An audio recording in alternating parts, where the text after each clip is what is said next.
E ainda no Senado, a Comissão de Direitos Humanos aprovou o projeto que aumenta a pena para os crimes de violência sexual cometidos contra crianças e adolescentes. O que ficou definido, Marília? O que acontece a partir de agora? Os próximos passos?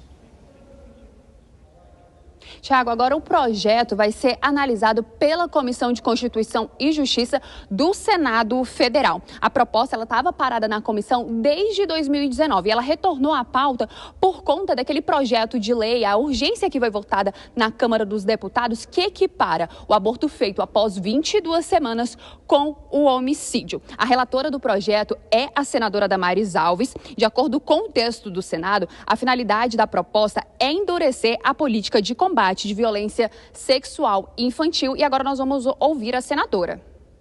Criar a política por meio de lei, já estabelecendo diretrizes, eixos, metas a serem alcançadas e indicando os agentes que estarão envolvidos, é para nós uma garantia da continuidade da política. Então, tão somente por isso.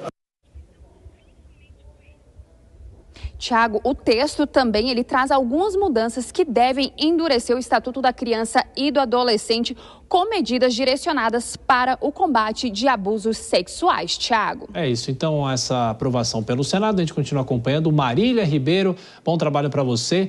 Bom, mais um giro com os nossos comentaristas, claro, começando pelo Cristiano Vilela, para fazer uma análise da questão da lei em relação a isso. É necessário realmente aumentar essa pena, porque hoje é muito frouxo? Que avaliação a gente pode fazer disso? Vilela.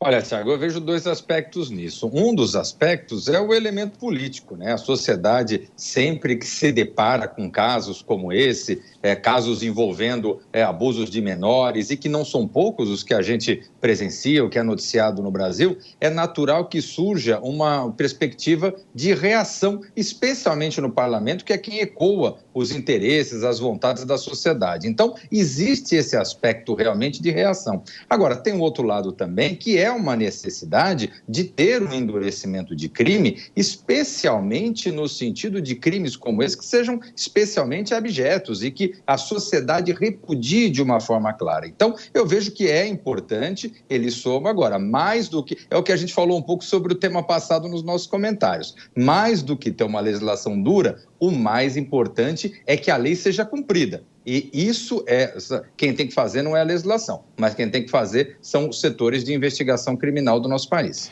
Agora, Dora, não dá para deixar de fazer uma comparação do Senado com o que a Câmara propôs nesses dias, né? Há algum antagonismo em relação às duas casas?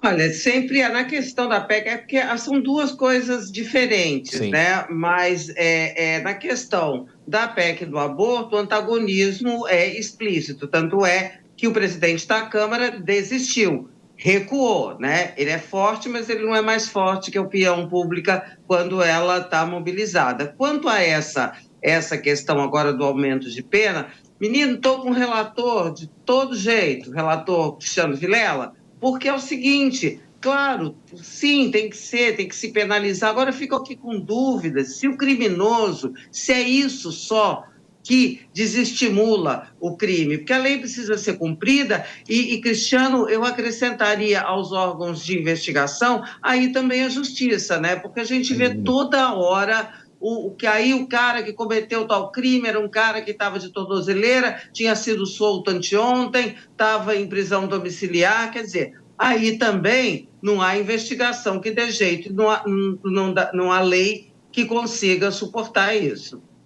Agora, Vilela, sobre o primeiro assunto que a Marília trouxe para a gente, sobre anistia, de uma certa maneira, de dívidas, essa é uma discussão que veio quando ocorreu a tragédia no sul do país, mas agora a gente começa a ver algumas medidas em favor das pessoas que foram atingidas. Até que ponto isso também não vai infringir uma lei e incentivar também quem não é um bom pagador, quem contrata financiamentos e não paga?